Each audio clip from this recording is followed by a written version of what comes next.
¿Cuántas veces has trabajado hasta el agotamiento y al final del mes el dinero sigue sin alcanzar?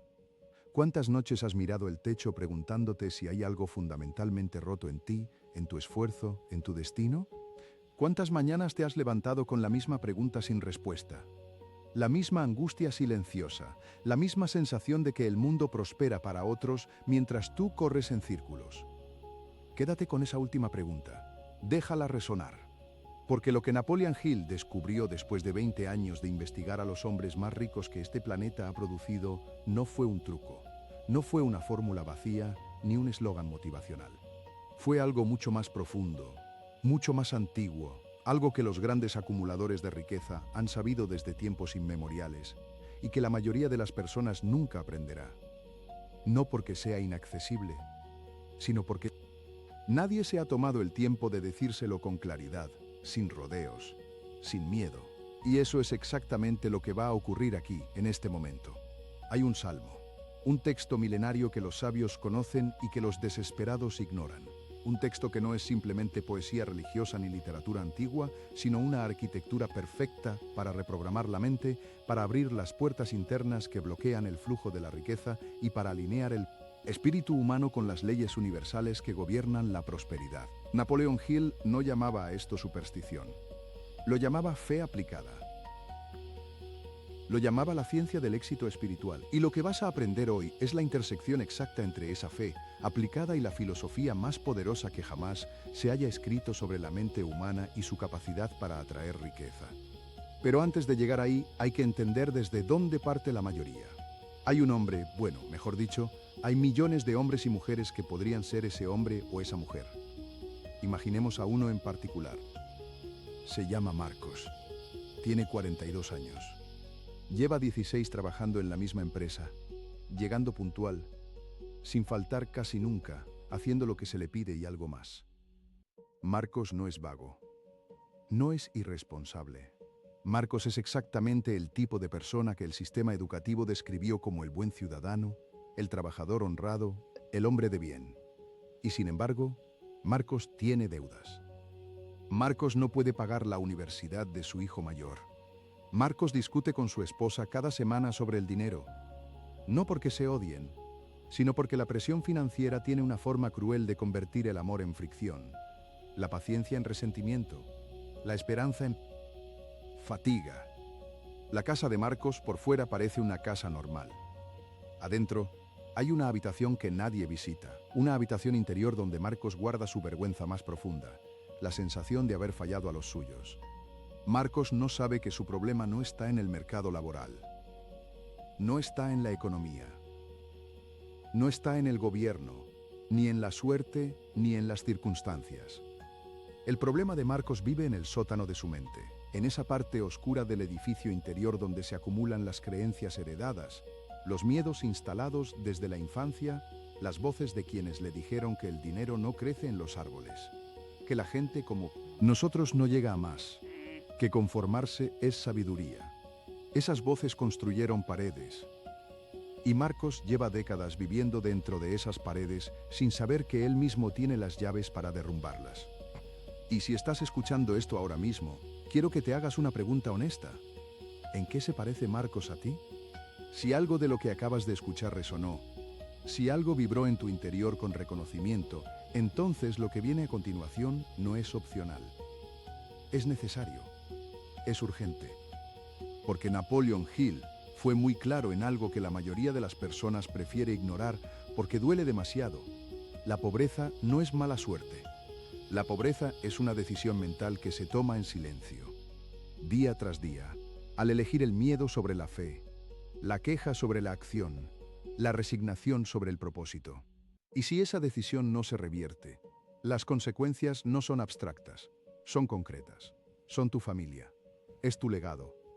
Es el nombre que dejarás cuando ya no estés. Antes de continuar, si este tipo de conocimiento, esta fusión entre las leyes eternas de la prosperidad y la sabiduría más profunda de Napoleon Hill resuena contigo, entonces, este canal es tu casa. Suscríbete ahora mismo. No lo dejes para después, porque después nunca llega para quien vive en modo supervivencia. Y deja un comentario con una sola palabra, la primera palabra que describes cuando piensas en abundancia. una sola palabra. Eso ya es un acto de programación mental, eso ya es el primer ladrillo de una nueva arquitectura interior. Hazlo ahora mientras sigues escuchando. Bien. Volvamos a donde estábamos porque hay algo que necesitas entender antes de poder comprender el poder de ese salmo. Y es esto. Napoleon Hill pasó 2 décadas entrevistando a los hombres más ricos de América. Henry Ford, Andrew Carnegie, Thomas Edison, John Dee, Rockefeller, Charles Schwab. Y la pregunta que Hill llevaba en el corazón cada vez que se sentaba frente a uno de ellos no era técnica ni financiera. Era espiritual. La pregunta era, ¿qué saben ellos que los demás no saben? ¿Qué puerta han cruzado que los demás no han encontrado? Y lo que descubrió fue algo que a primera vista parece simple, pero que en la práctica resulta ser la verdad más difícil de aceptar que existe. Todas las fortunas del mundo, todas comenzaron como un pensamiento. No como un capital, no como una conexión, no como una oportunidad. Comenzaron como un pensamiento sostenido con intensidad emocional, alimentado con fe, convertido en propósito, y ese propósito fue ejecutado con la precisión de alguien que no tiene un plan alternativo. Carnegie le dijo a Hill en aquella primera y legendaria conversación: la mente que puede concebir un deseo con suficiente claridad y suficiente fe no tiene otra opción que manifestarlo en la realidad física. No es magia, es ley. Y esa ley es lo que el Salmo 22, bueno, mejor dicho, el Salmo 23. Ese texto que millones recitan como un hábito religioso sin entender su dimensión psicológica y espiritual, lo que ese salmo codifica de una manera que los maestros del éxito tardaron siglos en redescubrir. Pero aquí hay que detenerse un momento, porque hay algo que necesitas entender sobre por qué la mayoría de las personas fracasa en aplicar cualquier principio de prosperidad que aprende. Y para eso tengo que contarte algo sobre lo que Hill llamó el enemigo más peligroso del ser humano. No es la competencia, no es la crisis económica, no es la falta de educación formal. El enemigo más peligroso que Napoleon Hill identificó en sus 20 años de investigación tiene un nombre preciso: el miedo a la pobreza. Y es tan devastador no porque paralice en el momento de actuar, sino porque actúa silenciosamente como una termita dentro de las paredes del edificio de tu mente, debilitando los cimientos sin que lo notes, hasta que un día el techo cede. Hill lo describió con una claridad que todavía corta. El miedo a la pobreza es el más destructivo de los 6 miedos básicos del ser humano, porque es el único que la sociedad refuerza activamente. La familia lo refuerza, el sistema educativo lo refuerza, los medios de comunicación lo refuerzan. Y así, generación tras generación, se construye una cultura de escasez mental que produce exactamente lo que teme: escasez material. Y aquí es donde entra la dimensión más oscura de este conocimiento, la parte que nadie quiere escuchar, pero que Hill insistía en decir, porque sabía que la incomodidad es el precio de la transformación. Si no interrumpes ese ciclo ahora, si dejas pasar este momento sin tomar una decisión diferente, sin plantar la semilla de una nueva arquitectura mental, entonces lo que viene no es simplemente más de lo mismo. Lo que viene es peor. Porque el tiempo no es neutral. El tiempo cobra interés sobre la inacción exactamente igual que los bancos cobran interés sobre las deudas. Y ese interés no se paga solo en dinero. Se paga en relaciones destruidas. Se paga en salud deteriorada por el estrés crónico de la escasez. Se paga en los ojos de tus hijos cuando ven que papá o mamá llegó a la vejez sin haber alcanzado lo que prometía alcanzar. Hay un momento en la vida de cada ser humano, Hill lo llamó el punto de no retorno mental, en el que la persona deja de creer que puede cambiar. No es una decisión consciente, es una rendición silenciosa. Un día simplemente ya no imaginas un futuro diferente. Ya no te molesta no tener más. La resignación se ha instalado en los cimientos de tu edificio interior con tanta solidez que ya ni siquiera reconoces que es una prisión. La llamas realismo, la llamas madurez, la llamas aceptación. Pero Hill la llamaba por su nombre verdadero: muerte en vida. Y lo más aterrador no es llegar a ese punto. Lo más aterrador es llegar a ese punto sin haber entendido que existían las herramientas para evitarlo, que el mapa existía, que la puerta siempre estuvo ahí, que el salmo que vamos a explorar hoy no es un texto del pasado, sino una llave para el presente. Sí, sí. Hay personas que llegan al final de sus días y descubren demasiado tarde que la pobreza que vivieron no fue el resultado del mundo externo.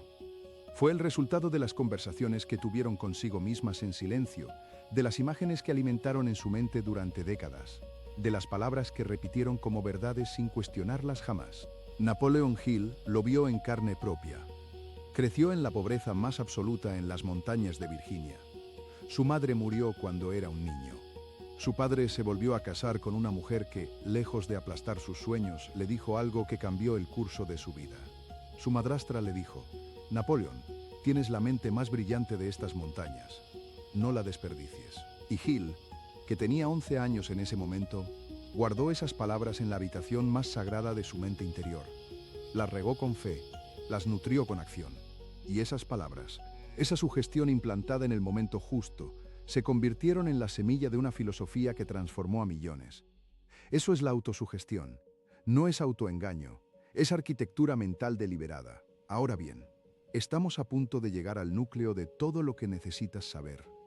Pero antes de abrirte esa puerta, necesito que comprendas por qué el Salmo 23 no es simplemente un texto religioso.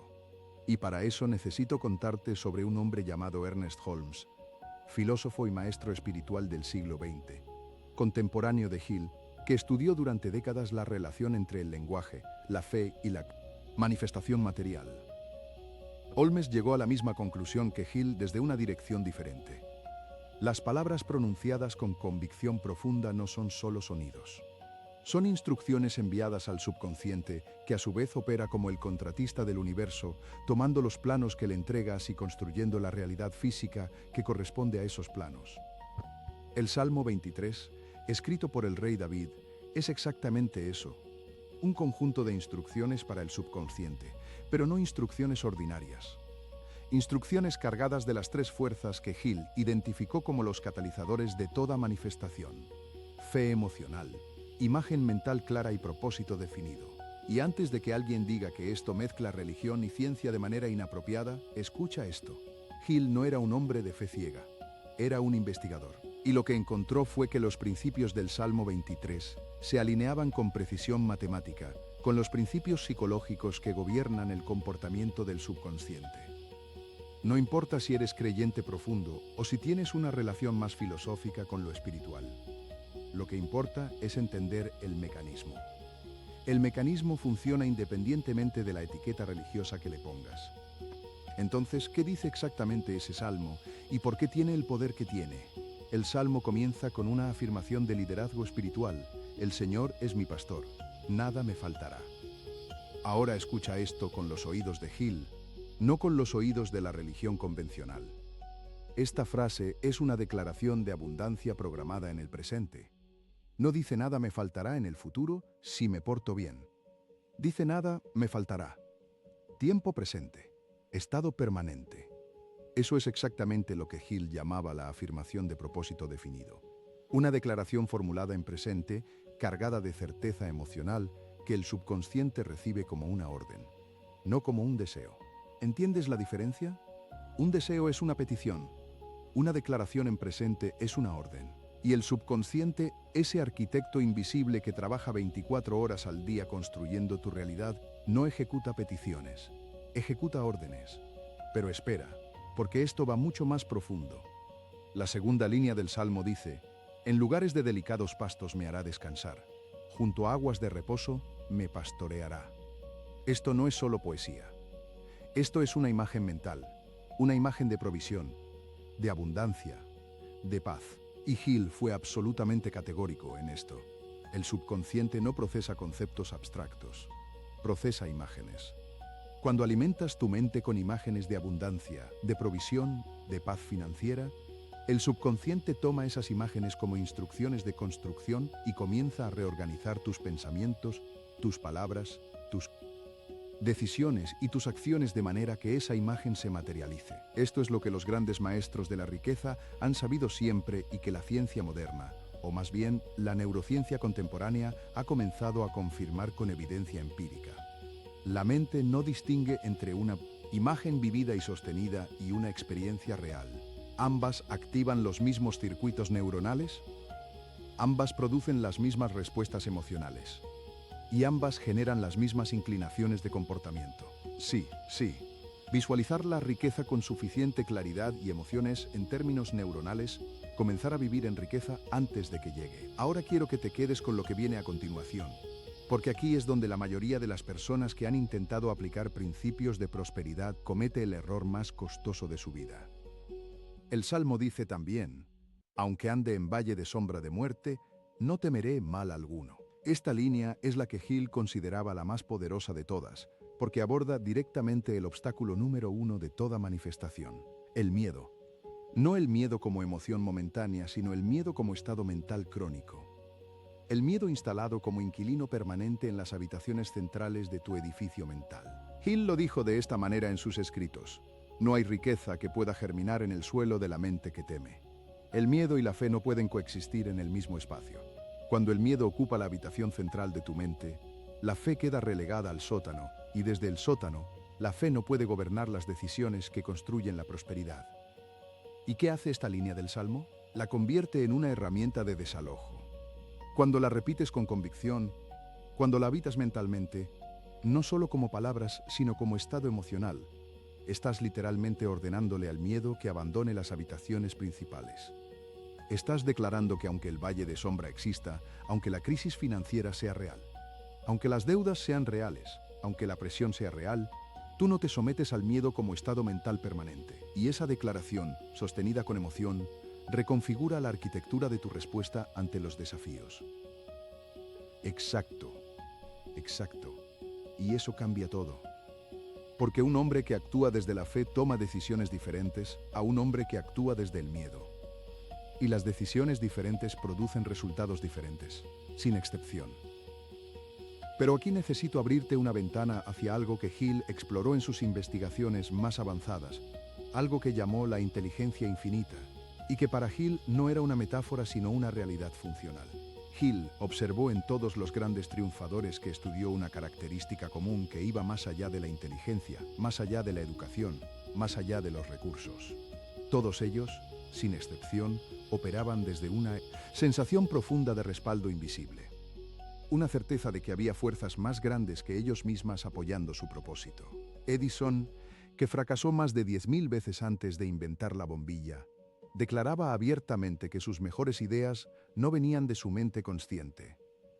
Venían de algún lugar que él no podía nombrar, pero que sentía como una presencia.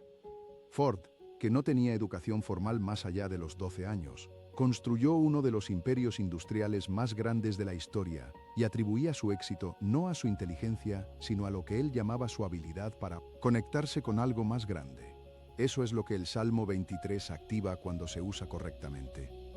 No como un recitado automático, no como un mantra vacío, sino como un acto deliberado de alineación entre la mente consciente, el subconsciente y lo que Hill llamaba la inteligencia infinita. Y ahora llegamos al punto que lo une todo. Ahora llegamos al principio práctico que puedes comenzar a aplicar desde hoy mismo. Hill diseñó lo que llamó la fórmula de la fe aplicada. Y voy a dártela con toda su potencia y con toda su especificidad, porque este no es el momento de ser vago. Este es el momento de construir.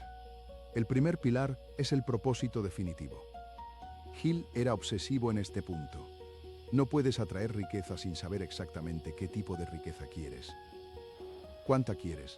¿Para qué la quieres? ¿Y en qué fecha específica te comprometes a tenerla?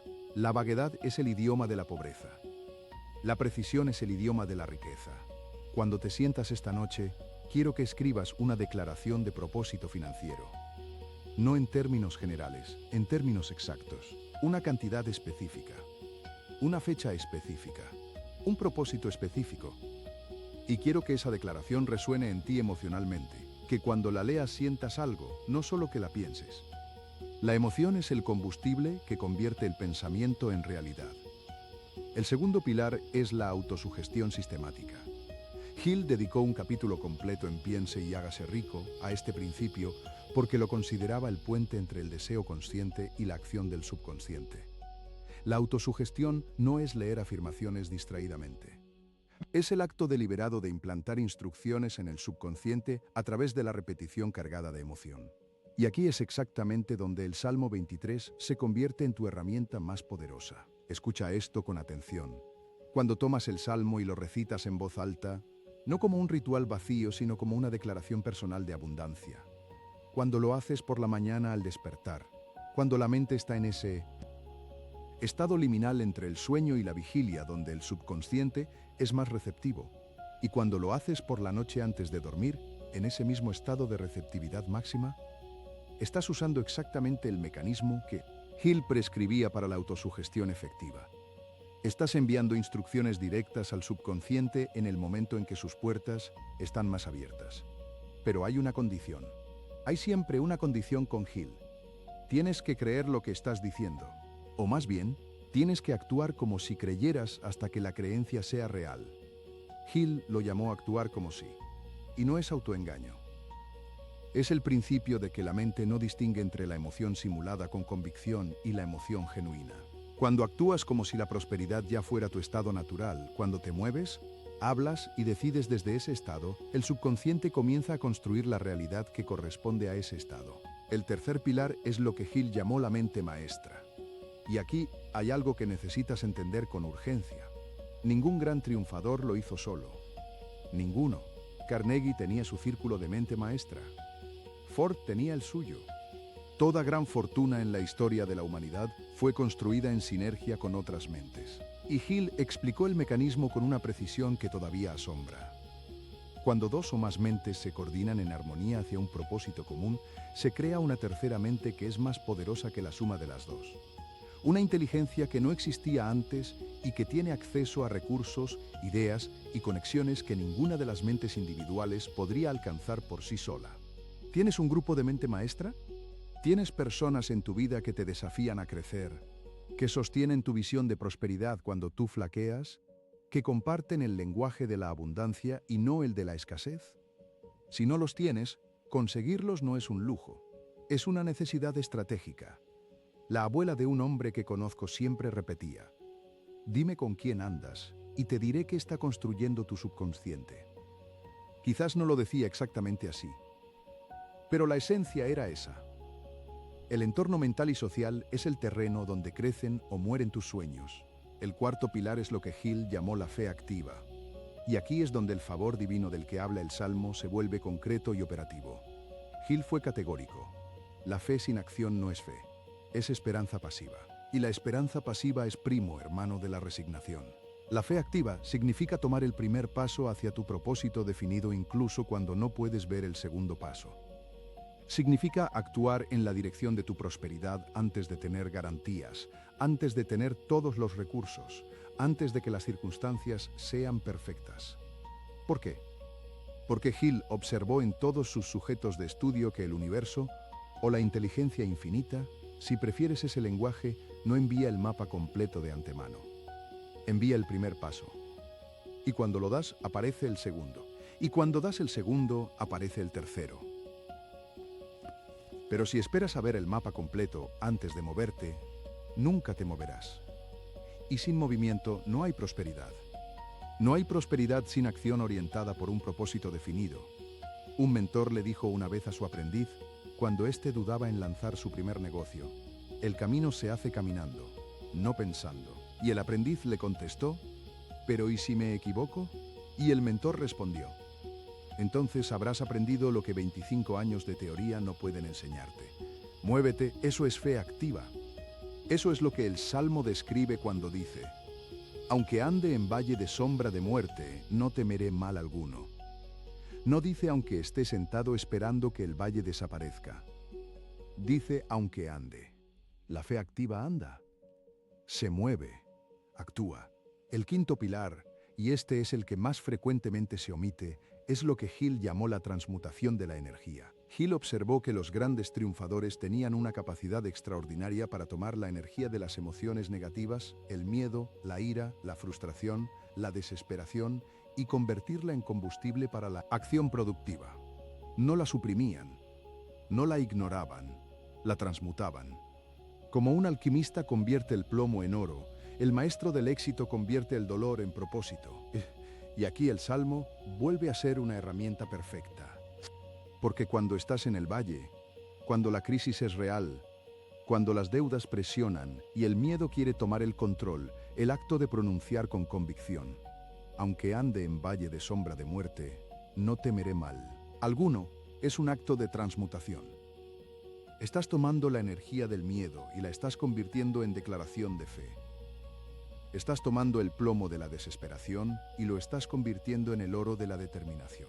Y esto, hay que decirlo, requiere práctica. No ocurre automáticamente. Requiere el tipo de disciplina mental que Hill describía como el precio de la riqueza. No el precio en dinero, el precio en trabajo interno, en vigilancia sobre los propios pensamientos, en la decisión diaria de no ceder la arquitectura de tu mente al miedo y la escasez. Ahora bien, quiero hablarte de algo que Hill consideraba el catalizador más poderoso de todos estos principios. El elemento que, cuando está presente, multiplica el efecto de todos los demás. Y ese elemento es la gratitud activa. El Salmo 23 termina con una de las declaraciones más poderosas de todo el texto sagrado.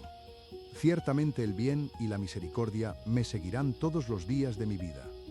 Esta no es una petición, es una declaración de certeza sobre el futuro. Es la arquitectura de la expectativa positiva. Y Hill descubrió algo fascinante. La mente que espera bien, que está sintonizada en la frecuencia del bien, literalmente percibe oportunidades que la mente sintonizada en el miedo no puede ver. No porque las oportunidades no estén ahí para todos, sino porque el filtro de percepción de la mente temerosa está diseñado para detectar amenazas, no oportunidades. Y el filtro de la mente agradecida y expectante está afinado para detectar exactamente lo contrario. Dos personas pueden estar en el mismo mercado, en el mismo entorno económico, con los mismos recursos, y una de ellas ve puertas donde la otra ve muros. La diferencia no está en el mundo exterior, está en la arquitectura interna. Hay algo más que necesitas saber, y esto es fundamental para que todo lo anterior funcione. Hill lo llamó el principio de la decisión, y lo resumió de esta manera. El análisis de 250 personas ricas que estudió a lo largo de su investigación reveló que todas ellas tenían en común una característica que los pobres raramente poseen: la capacidad de tomar decisiones con rapidez y de cambiar esas decisiones con lentitud, si es que las cambiaban. La mayoría de las personas hace exactamente lo contrario. Tarda semanas en decidir y cambia de opinión al día siguiente cuando el miedo regresa. Y esa indecisión crónica es una de las formas más efectivas en que la pobreza se perpetúa. Porque cada decisión pospuesta es una declaración inconsciente de que no confías en tu propio juicio. Y cuando no confías en tu propio juicio, el subconsciente registra esa desconfianza y la traduce en resultados que la confirman. Decide hoy. Decide con información imperfecta si es necesario. Decide con miedo si es necesario, pero decide. Porque la acción imperfecta tomada con convicción produce más resultado que la inacción perfectamente planificada. Hay una historia que Hill contaba sobre un hombre llamado Edwin Barnes, un hombre que llegó literalmente en un vagón de carga a la ciudad de Orange, en Nueva Jersey, con el propósito de asociarse con Thomas Edison. No tenía dinero, no tenía contactos, no tenía nada más que un deseo ardiente y una decisión inquebrantable. Edison lo miró y vio algo en sus ojos que no podía nombrar exactamente, pero que reconoció como la chispa de alguien que no se rendiría. Barnes consiguió un trabajo menor en la empresa de Edison. Esperó su momento, aprendió, observó, y cuando Edison inventó la máquina Edison y su equipo de ventas no supo cómo comercializarla, Barnes dio un paso al frente y dijo: «Yo puedo vender eso». Edison le dio la oportunidad, y Barnes ganó una fortuna. El punto de Hill no era que Barnes tuvo suerte. El punto era que Barnes había tomado una decisión tan inquebrantable que el universo no tuvo más remedio que reorganizarse para darle lo que necesitaba. Eso es lo que la fe aplicada hace. Eso es lo que el propósito definido hace. Eso es lo que el Salmo 23, usado como herramienta de programación mental, puede hacer en tu vida. No, no, no. No estoy hablando de magia. Estoy hablando de algo mucho más preciso y verificable que la magia. Estoy hablando de la ley que Hill pasó 20 años documentando.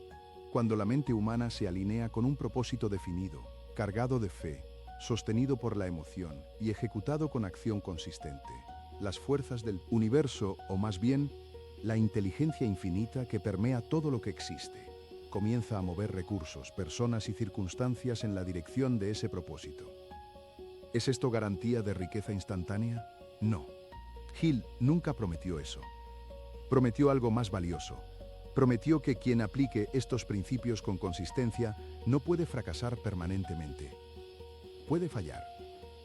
Puede encontrar obstáculos. Puede pasar por valles de sombra. Pero si mantiene la fe activa, si mantiene el propósito definido, si mantiene la arquitectura mental de la abundancia, la prosperidad es el único resultado posible. Y ahora quiero darte algo concreto que puedas comenzar a aplicar esta misma noche. No mañana, esta noche. El protocolo que Hill prescribía para la autosugestión financiera tiene 3 componentes que se aplican de manera específica. El primer componente es la declaración de propósito. Escribe una declaración en primera persona, en tiempo presente, que describa exactamente la situación financiera que deseas vivir. No lo que deseas tener, la situación que deseas vivir. Incluye la cantidad específica que deseas ganar o acumular. Incluye la fecha específica en que te comprometes a tenerla. Incluye el servicio o valor que darás a cambio. Porque Hill era inflexible en esto. No hay riqueza duradera sin contribución de valor proporcional. El universo no regala. El universo intercambia. El segundo componente es la lectura ritual del Salmo 23 combinada con tu declaración de propósito. Cada mañana al despertar, antes de revisar el teléfono, antes de hablar con nadie, antes de que el mundo externo comience a instalar en ti sus propias agendas y sus propios miedos, lee el Salmo en voz alta con convicción. Luego lee tu declaración de propósito. Y durante 30 segundos, cierra los ojos y visualiza la imagen de tu vida próspera con el máximo detalle que puedas. Siente la emoción de ese estado. Hazlo real en tu mente antes de que sea real en el mundo. El tercer componente es la revisión nocturna. Antes de dormir, repite el mismo ritual, pero añade un elemento, la gratitud específica. No la gratitud genérica de estoy agradecido por lo que tengo. La gratitud específica de hoy tomé esta acción hacia mi propósito. Hoy tuve esta conversación que abre esta puerta. Hoy aprendí esto que me acerca a mi meta. La especificidad de la gratitud entrena al subconsciente para buscar y registrar el progreso en lugar de buscar y registrar el déficit. Y esto, quiero que lo entiendas, no es un ejercicio de 5 días. No es una práctica de 2 semanas. Es una nueva arquitectura de vida. Es la decisión de vivir conscientemente dentro del edificio que quieres habitar en lugar de seguir viviendo en el edificio que el miedo y la herencia mental construyeron para ti sin tu permiso. Hill lo dijo de esta manera. Los pensamientos son cosas, y las cosas poderosas, tan poderosas que pueden construir o destruir imperios. Tan poderosas que pueden elevar a un hombre desde la pobreza más profunda hasta la cima de la prosperidad o hundir a un hombre desde la abundancia hasta la ruina. No es el mundo exterior el que determina tu destino financiero. Es la calidad y la dirección de tus pensamientos dominantes. Y los pensamientos dominantes se pueden elegir, se pueden diseñar, se pueden instalar deliberadamente con las herramientas correctas. Y el Salmo 23, combinado con la filosofía de Hill, es exactamente ese conjunto de herramientas. Ahora bien, hay algo que quiero señalar antes de cerrar este punto, porque sería irresponsable no mencionarlo. Hill nunca dijo que la prosperidad llegara sin trabajo. Nunca dijo que la visualización reemplazara a la acción. De hecho, fue categórico en lo contrario. La prosperidad requiere los 2 pilares: la mente correcta y la acción correcta. Sin mente correcta, la acción es caótica, dispersa y agotadora. Sin acción, la mente correcta es solo un sueño bonito. Lo que el Salmo y los principios de Hill hacen es construir el puente entre los dos. Te dan la claridad mental para ver las acciones correctas. Te dan la fe emocional para tomar esas acciones con convicción. Y te dan el respaldo espiritual, el sentido de favor divino, de que no estás solo en este camino, de que hay una inteligencia mayor que la tuya apoyando tu propósito cuando ese propósito está alineado con el bien mayor. Piensa en esto por un momento. El favor divino no es un concepto abstracto ni exclusivo de ninguna religión particular.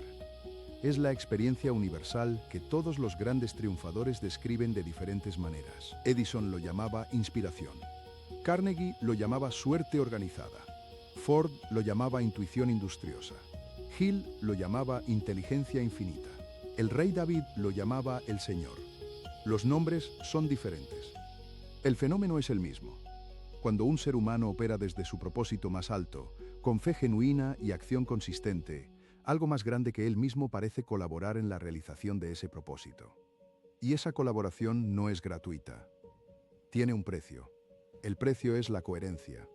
La coherencia entre lo que piensas, lo que dices y lo que haces. Cuando hay coherencia, las puertas se abren. Cuando hay incoherencia, cuando dices que quieres prosperar, pero piensas en escasez, cuando afirmas fe pero actúas desde el miedo, las puertas permanecen cerradas no como castigo, sino como consecuencia natural de la incoherencia. Esa es la ley. No es cruel. Es simplemente precisa. Hay una historia más que quiero contarte, y esta historia es la que Hill consideraba el ejemplo más poderoso de fe aplicada que jamás encontró en sus investigaciones. Se trata de una mujer que vivía en Chicago durante la Gran Depresión. Perdió todo: su esposo, su trabajo, su casa.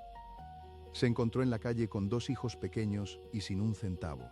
En ese punto, la lógica del miedo decía que todo había terminado, que no había salida, que la pobreza era su destino. Pero esta mujer tomó una decisión diferente. En lugar de rendirse al miedo, se aferró a lo único que nadie podía quitarle: su mente. Cada noche, después de poner a sus hijos a dormir en la habitación que les prestaba una vecina compasiva, esta mujer se sentaba en silencio y recitaba el Salmo 23. No como un ritual vacío, como una declaración de certeza sobre su futuro: nada me faltará. En lugares de delicados pastos me hará descansar. Aunque ande en valle de sombra de muerte, no temeré mal alguno.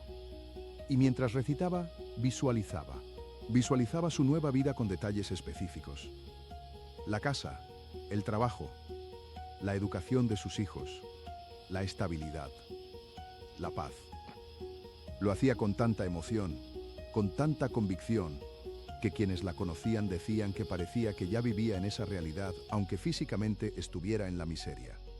3 años después de la noche más oscura de su vida, esa mujer era socia de un negocio próspero, tenía su propia casa y sus hijos estaban en la escuela. No porque el mundo cambió de repente para ella, sino porque ella cambió. Su arquitectura mental cambió, sus decisiones cambiaron, sus conversaciones cambiaron, sus acciones cambiaron. Y el mundo, fiel a la ley que Hill había documentado, reorganizó sus circunstancias en consecuencia. Eso es lo que está disponible para ti. No en algún momento mágico del futuro. Ahora, esta noche, con la primera recitación sincera del Salmo, con la primera declaración escrita de tu propósito financiero definido, con la primera decisión de vivir desde la fe en lugar de desde el miedo. Hill lo resumió en una frase que ha atravesado el tiempo: todo lo que la mente puede concebir y creer puede lograrlo. No algunas cosas, no las cosas fáciles. Todo lo que la mente puede concebir con claridad y creer con convicción. ¿Puedes concebir una vida de prosperidad real? ¿Puedes verla con suficiente claridad como para sentirla? ¿Puedes creerla con suficiente convicción como para actuar desde ella antes de que sea visible? Si la respuesta es sí, entonces la riqueza no es solo posible para ti, es inevitable. Porque las leyes que gobiernan la manifestación de la prosperidad no tienen favoritos. No discriminan por edad, por origen, por historia, por fracasos pasados. Responden a un único criterio: la calidad y la consistencia de la fe activa aplicada a un propósito definido. Eso es todo lo que se requiere. Eso. Y la humildad de comenzar hoy. Exactamente dónde estás, con exactamente lo que tienes, sabiendo que el arquitecto de tu prosperidad no vive en el banco, ni en el gobierno, ni en el mercado. Vive en la habitación más importante del edificio que eres. Vive en tu mente. Y ahora que tienes la llave de esa habitación, la pregunta ya no es si puedes prosperar. La pregunta es: ¿cuándo vas a abrir la puerta? El tiempo, recuérdalo siempre, no espera. Cada día que pasa sin aplicar estos principios es un día que el interés de la inacción se acumula. Cada noche que llega sin haber plantado la semilla del propósito definido es una noche que el edificio de tu prosperidad permanece sin construir. Y los años pasan, y el potencial sin ejercer se convierte en el arrepentimiento más pesado que existe. Pero tú no estás aquí por casualidad. Estás aquí porque algo en ti reconoce la verdad de lo que estás escuchando. Estás aquí porque el favor divino ya está operando en tu favor, dirigiéndote hacia el conocimiento, que necesitas exactamente en el momento en que lo necesitas. Eso no es accidente, eso es ley. Úsalo. Úsalo esta noche. Úsalo mañana por la mañana. Úsalo cada día con la constancia del maestro artesano que sabe que la obra más importante de su vida merece el trabajo más profundo de su alma. Y si este camino resuena contigo, si sientes que apenas has rozado la superficie de lo que es posible aprender sobre la ciencia del éxito, sobre las leyes de la riqueza, sobre la intersección entre la fe aplicada y la mentalidad de prosperidad, entonces este canal tiene mucho más para darte. Suscríbete, comparte este contenido con alguien que lo necesita, porque el acto de compartir conocimiento de prosperidad es en sí mismo un acto de abundancia mental. Y déjanos saber en los comentarios, ¿cuál de los principios que escuchaste hoy vas a aplicar primero? Tu respuesta no es solo para nosotros, es para ti. Es la declaración pública de un compromiso contigo mismo. Y los compromisos públicos tienen un poder especial sobre el subconsciente. Napoleon Hill lo dijo, y vale la pena que sea lo último que escuches hoy. Cuando estés listo para recibir la riqueza estará lista para ti. No antes, no después. Exactamente cuando estés listo. Y la preparación no ocurre en el mundo exterior. Ocurre aquí, en este edificio que nadie más puede construir ni destruir. En este espacio sagrado donde la mente decide qué creer, qué desear, qué construir y qué legar a quienes vienen después. La puerta está abierta. La llave está en tu mano. El salmo está en tu boca. El propósito está en tu corazón. Y la inteligencia infinita, ese gran arquitecto del universo, espera tus instrucciones. Dáselas.